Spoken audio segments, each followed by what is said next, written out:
YCP మాజీ MLA Alla Ramakrishna Reddy Guntur CID ఆఫీస్కు చేరుకున్నారు. ఏపీ టీడీపీ ఆఫీస్పై దాడి కేసులో మాజీ ఎమ్మెల్యే ఆళ్ల రామకృష్ణారెడ్డిని సిఐడి అధికారులు విచారిస్తున్నారు. ఈ కేసులో ఆళ్ల రామకృష్ణారెడ్డిని సిఐడి అధికారులు 127వ నిందితుడిగా చేర్చారు. న్యాయవాది సమక్షంలో ఆళ్ల రామకృష్ణారెడ్డి విచారణ కొనసాగుతుంది.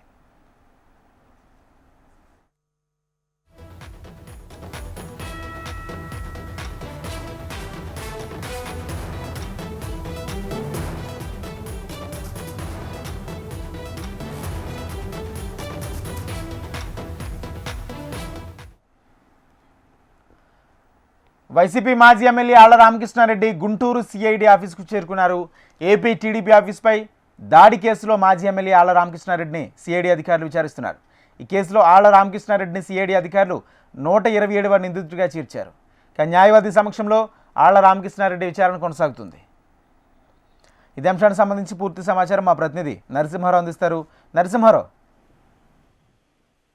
రాజేంద్ర, టీడీపీ రాష్ట్ర కార్యాలయంపై దాడి ఘటన ఏదైతుందో ఆ ఘటనలో దర్యాప్తును ముమ్మరంగా చేస్తున్నట్టు మనం చెప్పుకోవచ్చు సిఐడి అధికారులు. ఇందులో భాగంగానే ఈ ఘటనలో భాగంగా కూడా దీంట్లో ఎవరైతే ఉన్నారో మంగళగిరి మాజీ ఎమ్మెల్యే ఆళ్ల రామకృష్ణారెడ్డి 127వ నిందితుడు కూడా చేర్చారు. ఆయనకి ఈ రోజు విచారణకు హాజరు కావాలని చెప్పేసి నోటీసులు జారీ చేశారు. ఇప్పుడే కొద్దిసేపు క్రితం ఆయన ఎవరైతే ఉన్నారో ఆళ్ల రామకృష్ణారెడ్డి సిఐడి కార్యాలయానికి విచారణకు హాజరయ్యారు. ఒక న్యాయవాది సమక్షంలో విచారణ చేస్తున్నారు. ప్రస్తుతము విచారణ కొనసాగుతుంది.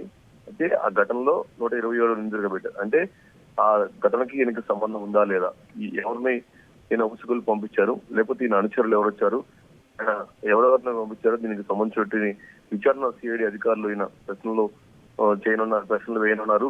సో ఈ నేపథ్యంలోనే ప్రస్తుతం అయితే ఈ టీడీపీ రాష్ట్ర కార్యాలయం దాడి ఘటనలో ఇప్పటికే పలువురిని అరెస్ట్ చేశారు, కొంతమంది రిమాండ్ పెట్టారు, ఆ తర్వాత కొంతమందిని విచారణ చేశారు. సో తాజాగా మనం కూడా ఇక ఎవరైతే ఉన్నారో గతంలో ఈ ఘటనలో గుంటూరులోనే కొంతమందిని అరెస్ట్ చేయడం జరిగింది, రిమాండ్ పంపించడం జరిగింది.